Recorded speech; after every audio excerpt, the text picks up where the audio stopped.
ciwaankiisa ahaa alcohols, phenols and ethers. waxaan ka soo sheekaynay alcohol waxa ay tahay.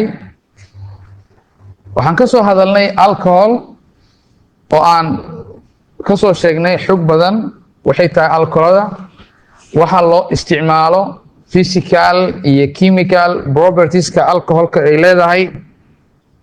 waxaan kaloo aan ka soo hadalnay habka alcoholada loo diyaariyo, preparation of alcohol. sida meesha ku qoranba waxaan ka hadlaynay alcohol iyo phenol iyo ethers. haddii alcohol aan ka soo hadalnay, maanta waxaan nasiib u yeelan inaan bilowno waxa la yidhahdaa phenols.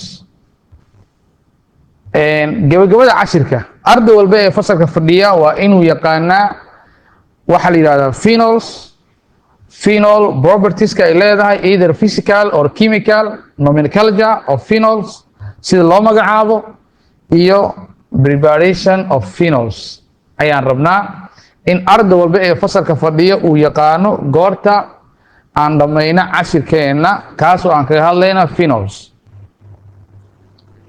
waaya aan ku bilowno marka. phenol maxaa la yidhaahdaa? definitionkiisa aan sheegno. phenols waxaa la yidhaahdaa compound isku dhis that have hydroxyl group bonded directly to a benzene phenols or benzene. waxaa la yidhaahdaa hydroxyl group oo aan naqaano in loola jeedo OH oo waxaan ka soo sheekayn alcohol sama. hydroxyl group oo ku dhegan benzene ring. maxay ku dhegan yihiin? benzene ring. haddii hydroxyl group benzene uu qabsado keliya waxaa la yidhaahdaa phenols. mar walba ee hydroxyl group iyo benzene falgal ay sameeyaan, isku dhisa ka yimaada ayaa waxaa la yidhaahdaa phenols. marka wuxuu noo caddaynayaa phenolsku originally inay ka yimaadeen benzene, waa derivatives ka yimid benzineka. marka benzina asal ahaa waxaa falgal la sameeyey oo substitution hal hydrogen ka mida ka bixiya meesha hydroxide, then waxaa yimid wax la yidhaahda phenols. the general structural formula of phenols, structural formulaha guud ee lagu yaqaana phenolskane waxaa waaye AROH. markaan ka hadlayna alcoholada waxaan dhihi jirnay alkyl samayn OH. kan waxaa waaye ROH oo ah aromatic ayay u taagan tahay. AR-ta waxay u taagan tahay aromatic ayay u taagan tahay. marka waa benzene iyo derivateskiisa. marka phenols waxaan leenahay waa mid muhiim ah yay u tahay, laakiin industrial chemicals aad waxaa looga isticmaalaa warshadaha. kiimikooyinka ay isticmaalaan ayay phenolsku ka mid yihiin. dana badanna waa loo isticmaalaa.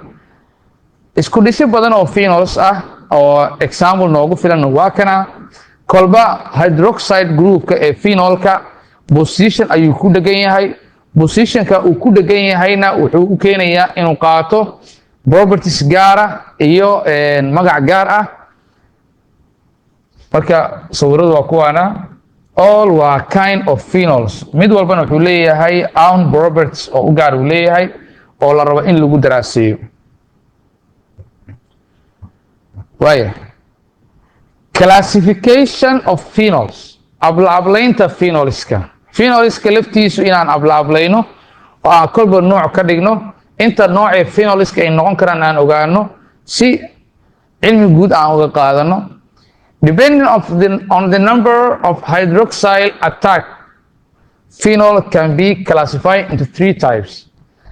maadaama phenols waxa la yidhaahdo ay yihiin benzene ku dhegan hydroxyl, benzinkii waxaa ku dhegan hydroxyl soo ma.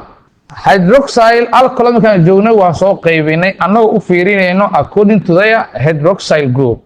waxaan u soo qaybinay monohydric, dihydric and trihydric iyo polyhydric. Just like that, phenolskin waxaa loo qaybin doonaa sida aan u qaybin alcoholada annagoo u fiirinayno their hydroxyl group. Kan koowaad waxaa la yidhaahdaa monohydric phenols. sida ka muuqato monohydric waxaa la yidhaahdaa waa phenol wata hal hydroxide. waa phenols that contain one hydroxyl group. waa nooc ka mid ah phenolska kuwaasoo leh hal hydroxide group.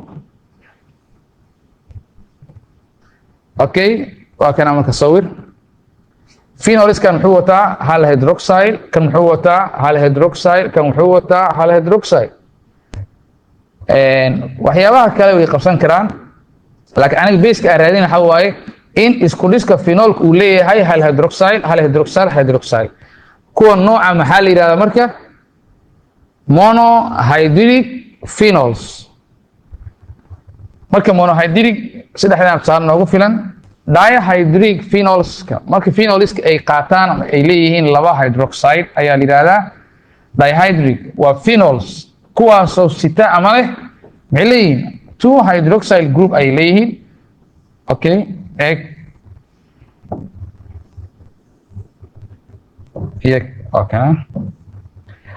marka phenolsku ay qaataan ama ay sitaan labo isku dhis oo hydroxyl group waxaa la yidhaahdaa dihydric phenols. haddii phenolsku ay qaataan dihydric sida normalka ahayd wax markay di noqdaan, di haddii shay uu noqdo maxaa isticmaali jirnay ortho, meta and para. kolba waxay ku xiran tahay positionka.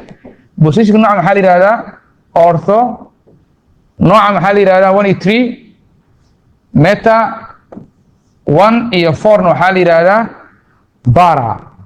phenolsku markay qaataan saddex hydroxyl maxaa loo yaqaanaa? waxaa loo yaqaanaa trihydric phenols. waxaa la yidhahdaa trihydric phenols. trihydric phenolski ayagana waxaa loo yaqaanaa saddex hydroxyl ayay leeyihiin. waxaa la yidhi waa phenols that contain 3 hydroxyl group. maxay ku wataan ama sitaan saddex hydroxyl ayay leeyihiin.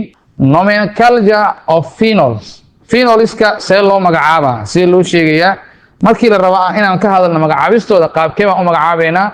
sida normalka ah phenolka waxay ku rul yihiin benziinka. habkii benziinka loo sheegi lahaa ayaa badi loo sheegayaa. ayagu waxay ka samaysan yihiin CH2OH oo benziin ah. okay, IUPAC nameka phenolska ayagu C6 iyo H5 waa benziin ahaan oo ringii benziinka ay ku dhegan yihiin.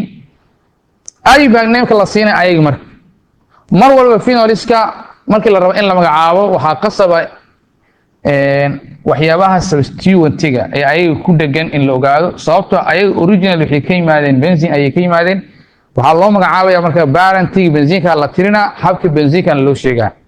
markii la rabo in la magacaabo waxaa la samayn jiray numbering soo ma. numberinka waxaa laga bilaabaa meesha hydroxylka ku dhegan yahay. marka benziin structure sidaan uu yahay, haddii hydroxylka intuu qabsado bartaasaan ka bilaabeynaa. hadduu inta qabsado inta ka bilaabeynaa. hadduu inta qabsado inta ka bilaabeynaa. mar walba waxaa laga tirinaa meesha hydroxylka uu qabsado. waxaa kaloo laga yaabaa in waxyaabo kale ay qabsadaan oo sideino kale ay yimaadaan. waxaa loo tirin doonaa alphabetical order ayaa loo tirin doonaa.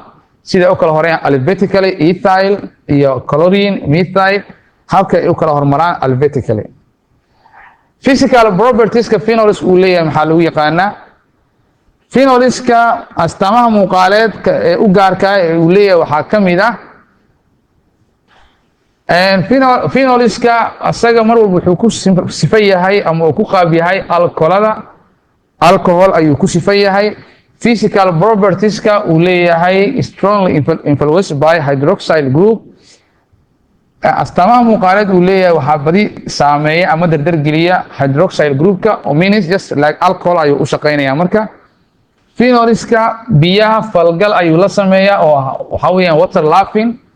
hydroxyl shalay waxaan ka soo hadalnay alcohol aan ka hadlaynay alcoholada waxaan ku soo sheegnay haddii alcoholadu OH carbonadiis ay ka yihiin 5 ama wax ka yihiin biyaha way ku la falgalaan marka phenoliska asigana wuxuu wataa 6 carbon marka biyaha ayuu la falgali karaa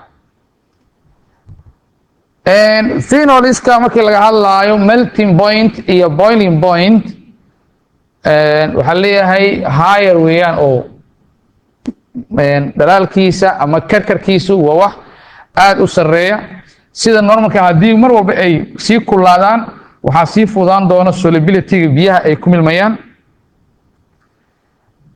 way ka duwan yihiin ayaga phenoliska aryls iyo aryl halideska comparable molecular weight chemical propertieska ay leeyihiin phenoliska ama reactionada phenoliska ay leeyihiin maadaama phenolisku original benzene ay ka yimaadeen benzene reaction waxaan ka soo hadalnay halogenation inuu leeyahay iyo halogenation iyo nitration ayuu sameeyaa laakiin labadu waa substitution marka phenoliska reactionada uu sameeyo waa laba nooc oo substitution ah kan koowaad waxaa la yiraahdaa halogenation just like benzene waxaan dhacay marka bromination ama chlorination ayaan sameynaynaa kaasoo lagu sameynaa marka phenoliska waxaa substitute ku imaanaya chlorine ama bromine ayaa ku imaanayo kuwaasoo falgal la sameynaya marka waxay la sameynayaan phenoliska ay la sameynayaan marka sheekada ay dhacayso catalyst wax la yiraahdana ma jiro marka wax falgalka fududeynaya ee catalystaane kuma jiro substitutionka sida normalka wuxuu ka dhacaa marka positionada kuwa la yiraahdo bara positionada bara waxaa la yiraahdaa 1 iyo 4 samayn positionada nooca ayuu ka dhacaa when the bara position is blocked haddii bara ay suuragal noqon weysana wuxuu ka dhici karaa ortho oo macnaheedu yahay 1,2 qaybta labaad waa nitration waxaa la yiraahdaa nitration waa substitution oo imaanaya nitrogen macnaheedu waxa weeyaan phenoliska waxaa lagu sameeyaa nitrated phenoliska ayaa waxay la falgelaysaa ama ay la kulmaysaa nitrogen wax sita falgalka noocan wuxuu ka imaan karaa markii phenolis falgal ay la sameyso nitric acid nitrite ayaa wuxuu usoo wareegayaa phenoliska marka ama citric acid or acetic acid ama acetic acid. It's not necessary to use mixture of nitric acid and sulfuric acid as benzene because of higher reactivity of phenols.